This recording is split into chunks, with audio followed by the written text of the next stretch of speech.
Bismillahirrahmanirrahim. Assalamualaikum warahmatullahi wabarakatuh. Alhamdulillahirabbil alamin wa bihi nasta'in wa ala umuri dunya wassalatu wassalamu ala asrofil anbiya'i wal mursalin wa ala alihi wa sahbihi ajmain. Amma ba'du. Saya Muhammad Kusito dengan NIM 2117200042. Yang terhormat kepada Bapak Dr. Haji Agus Gunawan MPD, yang semoga diberikan kesehatan selalu oleh Allah Subhanahu wa taala. Dan terlupa juga kita panjatkan puji syukur kita atas kehadirat Allah Subhanahu wa taala yang telah memberikan kita ribuan nikmat, di antaranya nikmat iman dan nikmat sehat.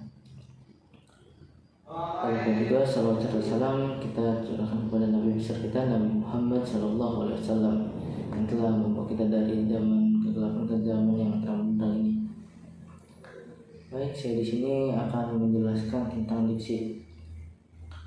Langsung saja pengertian diksi. Diksi adalah suatu pilihan kata yang tepat dan selaras dengan penggunaannya dalam menyampaikan sebuah gagasan atau cerita yang meliputi gaya bahasa, ungkapan, pilihan kata, dan lain-lain, sehingga didapatkan efek sesuai dengan yang diinginkan. Jenis-jenis diksi itu ada 8. Yang pertama itu sinonim. Sinonim itu pilihan kata yang memiliki persamaan makna, dinamakan sinonim. Penulisan yang menggunakan kata sinonim biasanya bermaksud untuk lebih menyesuaikan ekspresi yang ingin diungkapkan dengan apa yang dikatakan atau dituliskan. Contohnya tewas. Ekspresi penggunaan kata yang kasar, kita bisa ubah yang lebih halus seperti wafat. Kedua yaitu antonim. Pilihan kata yang memiliki makna berlawanan disebut antonim. Antonim ini adalah kebalikan dari sinonim.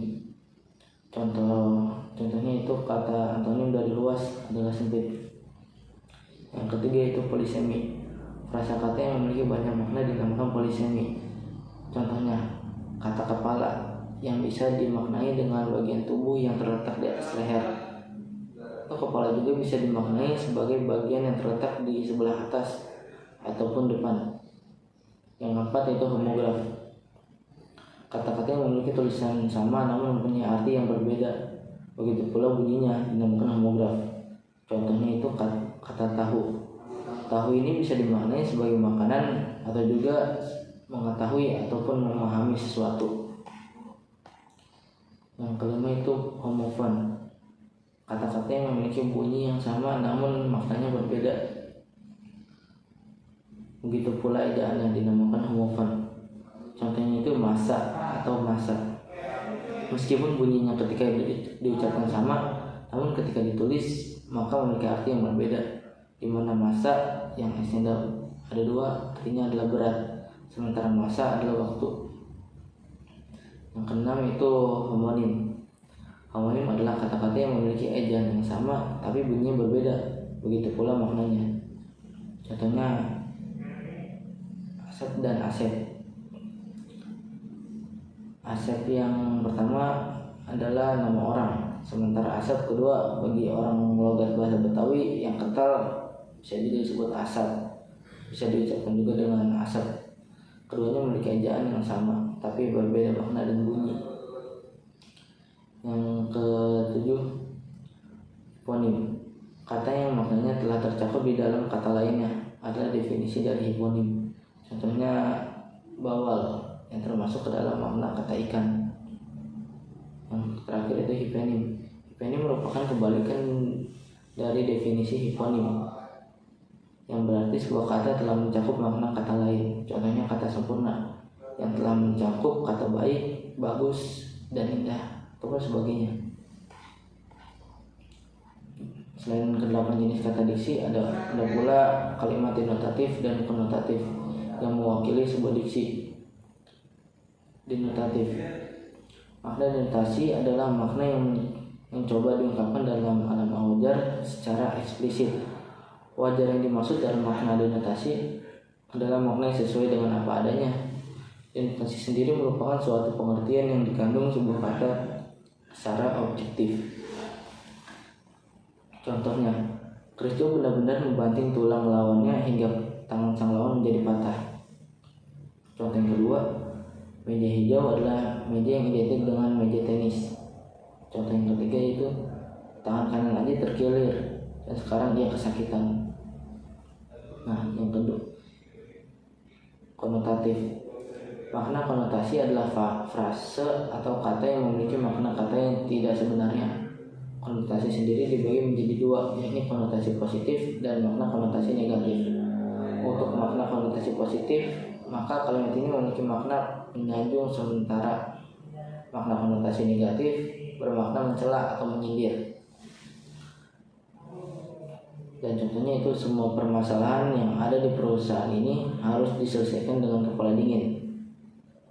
Kepala dingin artinya tidak emosian dan sabar. Nah, itu termasuk konotasi positif. Dan contoh yang kedua nih, banyak sekali tikus kantor yang merajalela di Indonesia. KPK harus lebih jeli lagi. Arti dari tikus kantor yaitu koruptor. Nah, itu termasuk konotasi negatif. Dia mencela ataupun menyindir. Nah, contoh yang ketiga, dulu ada anak yang nakal dan suka bermuka tembok. Bermuka tembok itu artinya tidak tahu malu. Nah, itu juga termasuk konotatif atau konotasi negatif. Nah, untuk syarat-syarat diksi, untuk dapat menghasilkan cerita yang menarik dengan pilihan kata, maka diksi yang baik itu harus memenuhi syarat-syarat. Di antaranya ketepatan dalam melakukan pemilihan kata dalam menyampaikan suatu gagasan.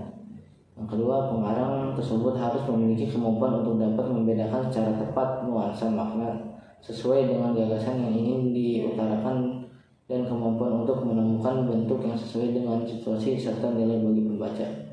Yang ketiga, menguasai berbagai kosakata serta mampu untuk dapat memanfaatkan kata tersebut menjadi sebuah kalimat yang jelas, efektif serta mudah untuk dipahami ataupun dimengerti. Untuk fungsi diksi sendiri, dengan diksi ini maka suatu kata akan dapat lebih jelas arahnya dan penggunaannya. Kata tersebut akan terasa tepat dan juga sesuai dalam penggunaannya. Ketetapan pemilihan kata atau diksi ini memiliki tujuan untuk tidak menimbulkan interpretasi ataupun tafsiran yang berbeda antara penulis dengan para pembaca. Selain dari itu, bertujuan juga untuk memperindah kalimat. Pengarang atau penulis juga bisa membuat cerita itu menjadi lebih runtut. Fungsi diksi lainnya itu membuat para pembaca memahami apa yang ingin diutarakan ataupun disampaikan penulis atau pengarang. Yang kedua itu membuat komunikasi lebih efektif dan juga lebih efisien. Yang ketiga, menggambarkan ekspresi yang ada pada gagasan. Dan yang keempat, membentuk gagasan lebih tepat ataupun membentuk gagasan yang tepat. Kriteria dalam pembuatan diksi itu ketepatan, kemampuan pemilihan kata yang dapat mengungkapkan gagasan secara tepat dan gagasan itu dapat diterima secara tepat pula oleh pembaca ataupun pendengarnya. Indikator ketepatan diksi adalah sebagai berikut. Yang pertama, mengkomunikasikan gagasan berdasarkan diksi, pilihan kata yang tepat dan sesuai berdasarkan kaidah bahasa Indonesia yang baik dan benar.